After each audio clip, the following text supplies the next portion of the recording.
Hello मैत्रिणींनो. तर आज आपण क्लीनअप ही कन्सेप्ट क्लिअरली समजून घेऊ.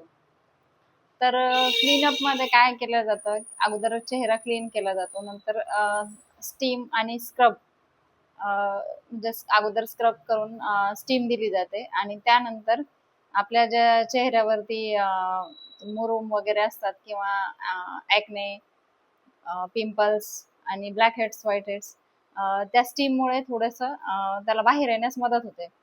तर ते आम्ही क्लिअर करून घेतो आणि नंतर एक फेस पॅक कुठलाही लावून क्लीनअपची प्रोसेस कंप्लीट करतो. तर क्लीनअपमध्ये जास्त मसाज होत नाही.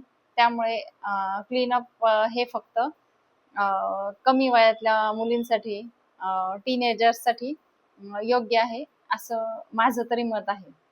तर यावर तुमचं काय मत आहे हे कमेंट्स करून मला नक्की कळवा आणि माझी कन्सेप्ट तुम्हाला आवडली की नाही हे पण नक्की कळवा. तर माझी माहिती आवडली असल्यास माझ्या चॅनलला फॉलो आणि सबस्क्राईब नक्की करा.